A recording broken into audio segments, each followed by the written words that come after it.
যে তুমি আলো দিতে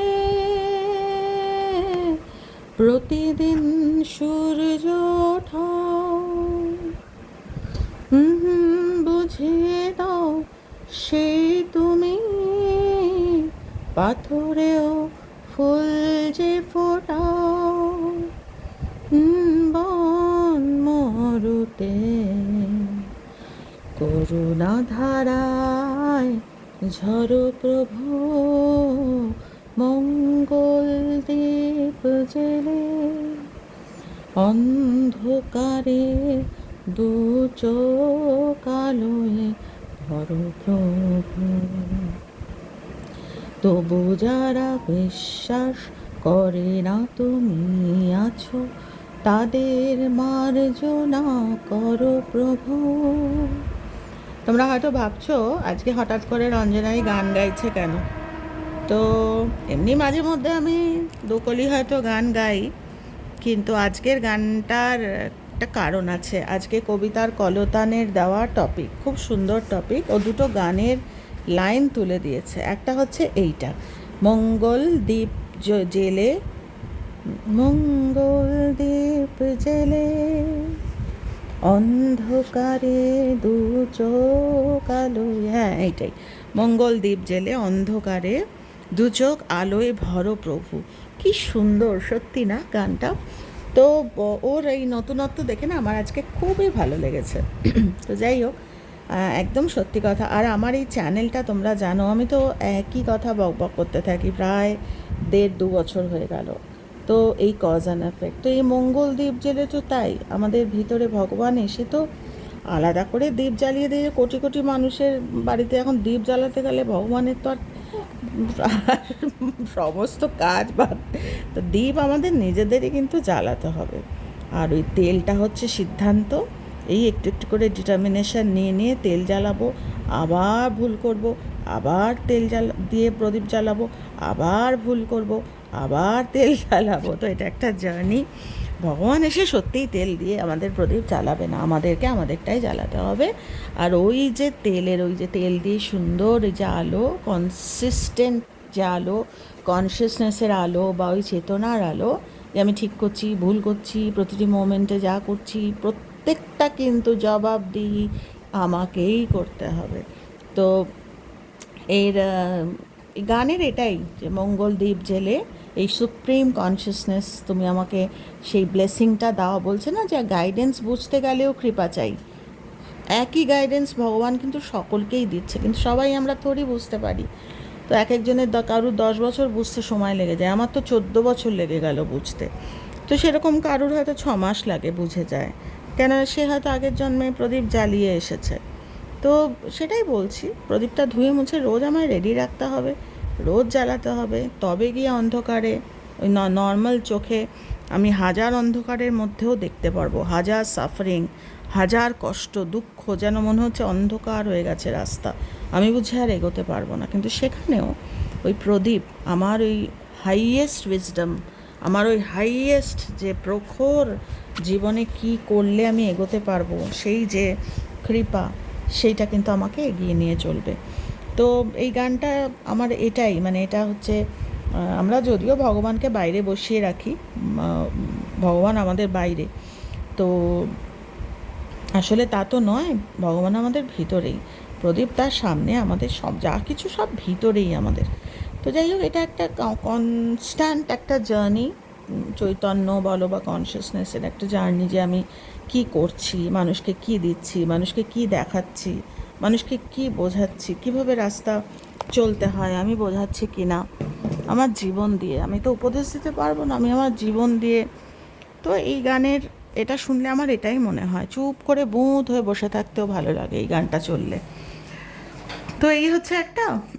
আরেকটা হচ্ছে ওই গানটা, ওটাও ভীষণ সুন্দর গান, মাসুম বলে একটা সিনেমা, তার গান, আমার খুবই পছন্দের গান। সেটা হচ্ছে ওই যে কী জানি, তুঝসে নারাজ নেহি জিন্দগি हैरान हूँ मैं, ओ हैरान हूँ मैं।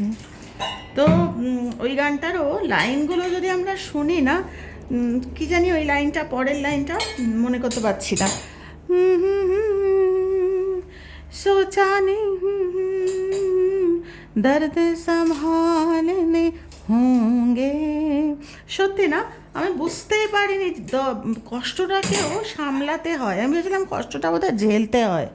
না, কষ্টটা ঝেলতে হয় না, কষ্টটা সামলাতে হয়। কষ্ট যেন মনে হয় আমাদের জীবনের কষ্ট যেন মনে হয় দুষ্টু বাচ্চা, বাচ্চাকে সামলাতে যেরকম মাও বড় হয়ে ওঠে, আমাদের জীবনেও তো তাই।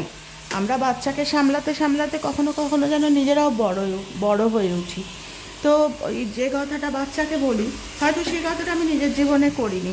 তো আমরা যারা ওই মঙ্গলদ্বীপ রোজ জ্বালাই, মানে অন্তত জ্বালানোর চেষ্টা করি, তারা তারা তারা কিন্তু ওই করি, মানে বাচ্চাদের যখন মঙ্গলদ্বীপ জ্বালাতে শেখাই বা এইটা করিস না, ওই ভুলটা করিস না বলি, তখন অ্যাকচুয়ালি আমরা নিজেদেরও কিন্তু রিমাইন্ডার দিই, ওই দাঁতটা সামলাতে শিখি। আমরা বেশিরভাগ ক্ষেত্রে ভাবি, ইস বাবা কেন এরকম কষ্ট আমার জীবনেই কেন এরকম। আসলে তা না, ওগুলো আমাদের সামলাতে হয়। সত্যিই তাই।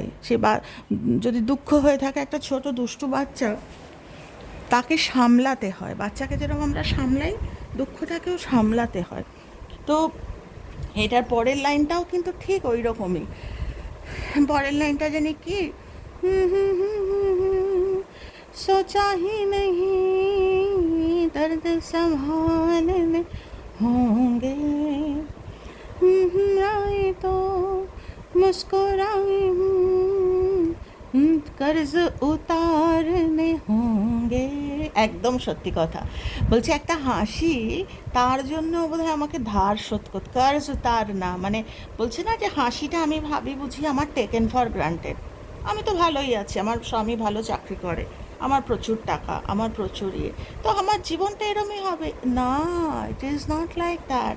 বলছি প্রত্যেকটা ভালো থাকার জন্য, প্রত্যেকটা প্রত্যেকটা সুন্দর অভিজ্ঞতা যদি এক টুকরো হাসির জন্য কার্জ চুকাতে হয়, এমনি এমনি হয় না। এই হাসিটা আমি ভাবি না যে সবাই টেনশন ফ্রি, আমি কেন টেনশন ফ্রি না?